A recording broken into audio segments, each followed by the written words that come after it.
What's up, everybody? Welcome to another episode of Your Terminals. And today, we just finished Winter Jamboree, and now we're back at making more Portal content. So today's episode is going to showcase basically all the fixes, all the concerns that we had. We're going to work on the 74 welds a little bit, and then we're going to work on the werewolves. We'll show you some of the things that they sent us to fix some of the things that we thought are going to make them better, and basically break it all down. Mr. Johnny Dang is here. We already lifted the front. So what we're going to do is we're going to start on the 74 welds. And honestly, the only thing we really have to do to the 74 welds is reroute some of the lines, because we had an issue where we were driving into Vegas and a couple of the lines shook loose with the 60-mile-an-hour wind that we were having, plus the freeway.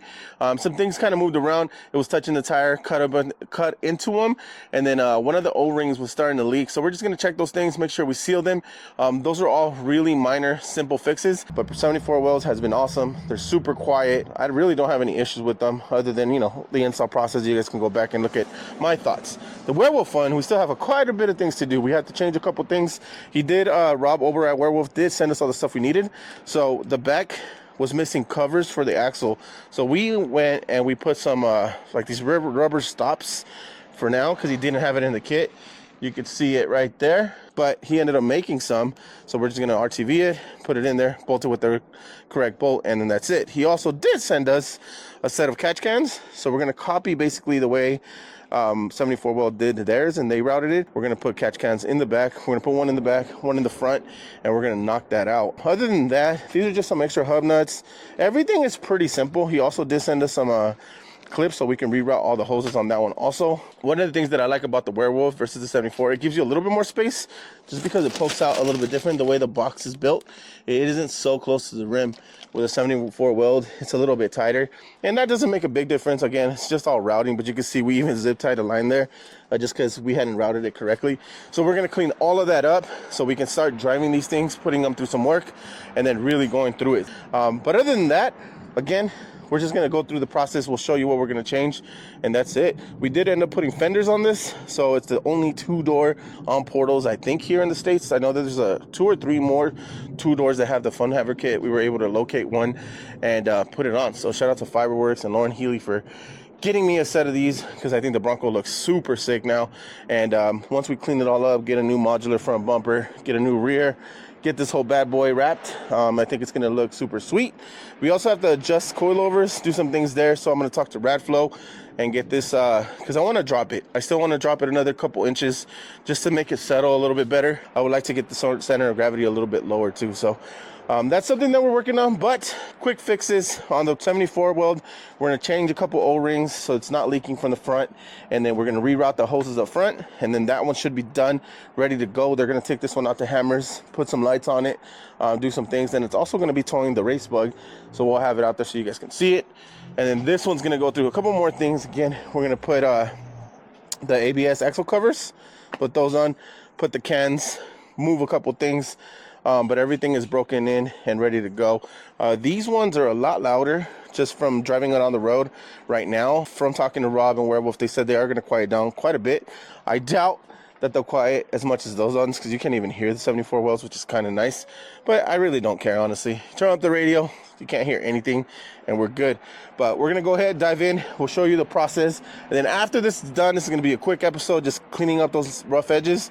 We're going to start getting them ready to go off-roading. So right after Hammers, you guys will start seeing content for both of these Broncos, and we'll go hit some trails. Hopefully some snow. It did snow here in SoCal, so we're going to get into it. Alrighty, so Johnny Dang already got the tire off. So what we're going to do is, we had this routed right here up the center like this, and we thought it was going to be okay. But with the tolerances being so tight with the 4 Performance wheels, what we're going to do is we're going to route this down a little bit more, come up here, and hook it to the side. Sierra Broncos, the way that he routed it was kind of really nice. So we're going to basically copy what he had. As you can see, that's where the damage to the hose was. It didn't go all the way through, which is good, but we want to make sure we clean that up. This hose is also kind of thick. I could probably replace that to something a little bit thinner to give me a little bit more space. But that's what we got to work with right now. I think if we route it down, get it out of the way, it'll be fine. We also damaged one of the ABS lines on the opposite side. We'll show you how that happened, but this goes bolted up there. And then with wind, this could have moved or bouncing around. We want to make sure we get it out of the way.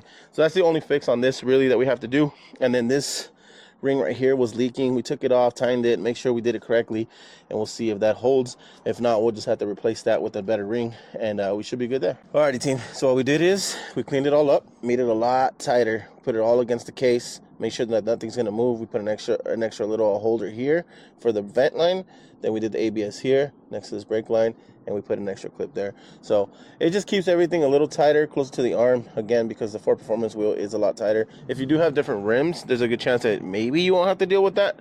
But the way that I've seen pretty much every Bronco is, that has 74 welds, they're all really, really tight because everybody's using the Ford Performance wheels. So just make sure you get them super tight, especially if you're moving around. And honestly, we probably could have done that the first pass. This is more our problem than anybody else's, but we just didn't have these hoses yet, and then we weren't really kind of paying attention the second time around. But now that it's done, now we can see why it's all cleaned up. You can still see the gashes on there, which shouldn't be an issue because this is a pretty thick hose. We probably end up replacing these for some thinner hoses, and then it'll give us even a little bit more space. But we should be good now. Everything should be all right. We're gonna put the tire back on, and then we'll show you the other side. Alrighty, team, so we finished this side, and I just wanted to show you with the tire on how close everything is. So you can see the tolerances there, but we basically did the same setup as we did on the other one. We moved the lines around, got that cleaned up. We're also gonna be moving the brake line later on, but we do have to put it in service mode, and we don't wanna do that right now. Nothing else is touching, so everything is good.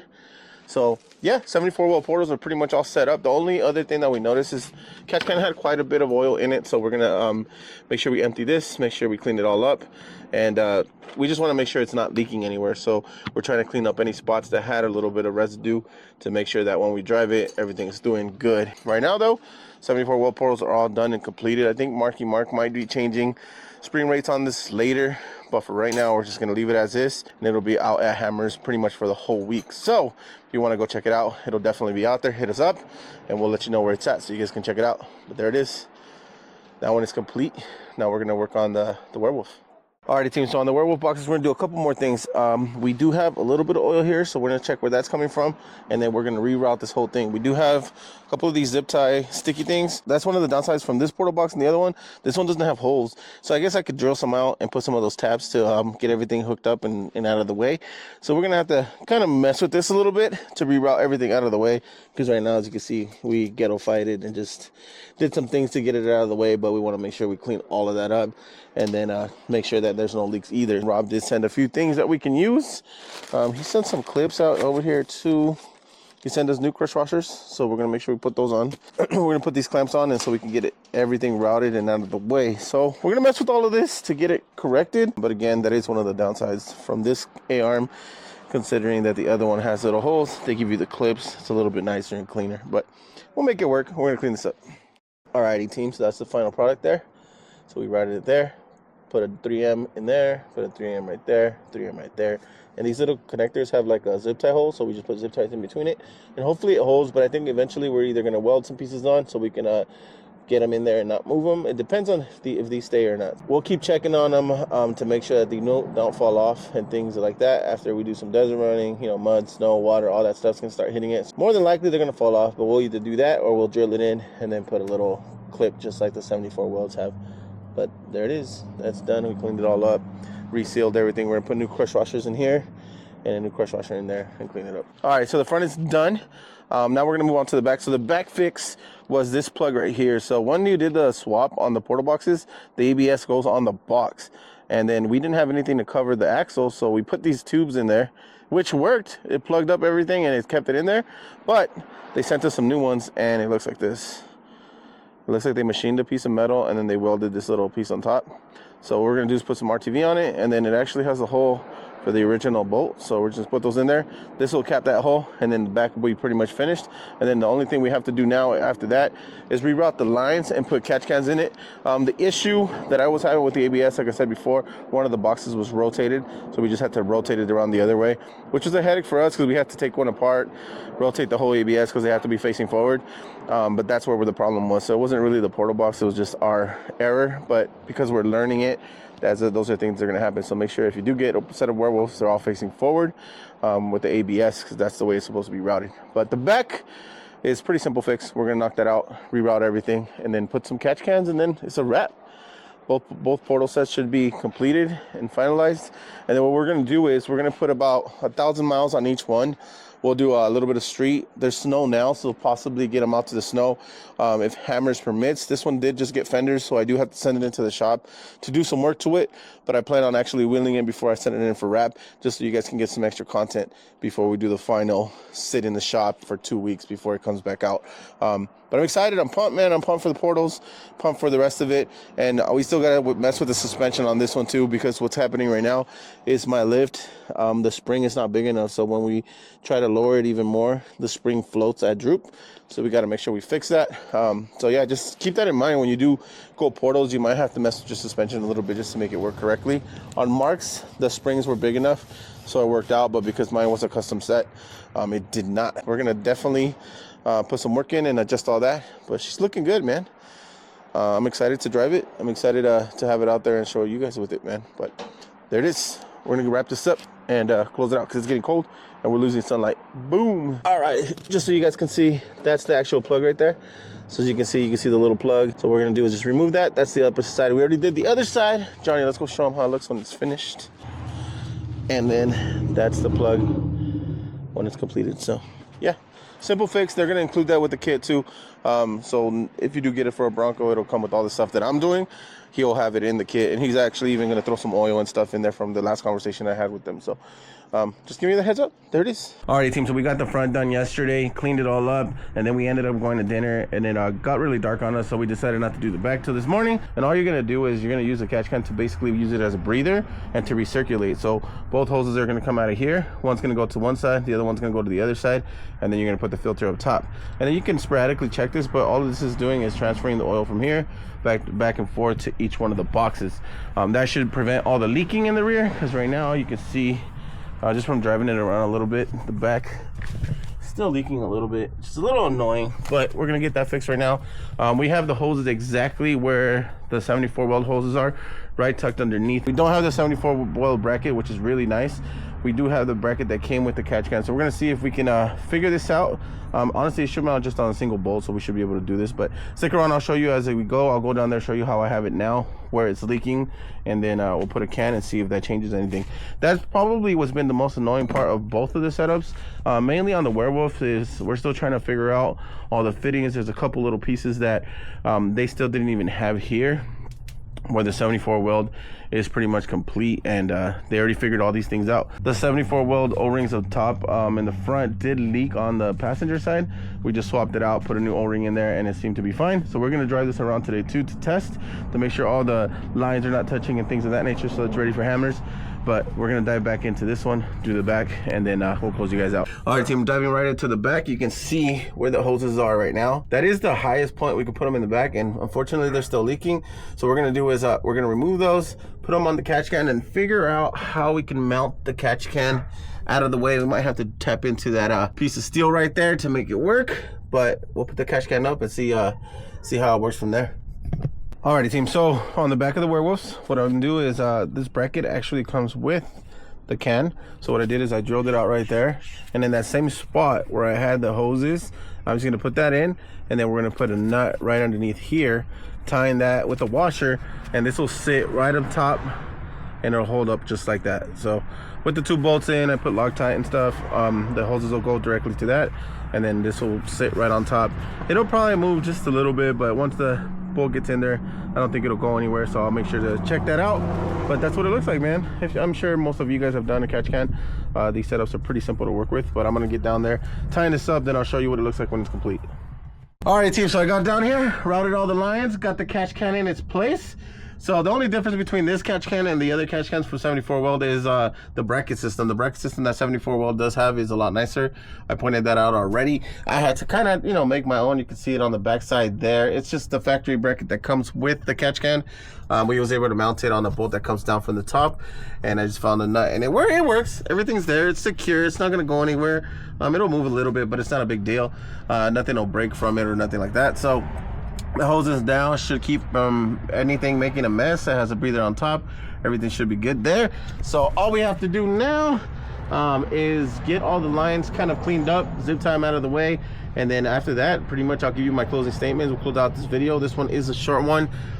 Like I said, these are just fixes that I think would help the system run a little bit cleaner. So stick around, we'll close this out, and then we'll close out the video. All right, team, so we just finished up both Broncos, just cleaned them up, putting away tools and whatnot. But just want to wrap up the video, giving you guys a few more things that I learned as a process. So again, we've only broken them in, driven them on the street a little bit. A couple questions that I've gotten is, are the gears loud?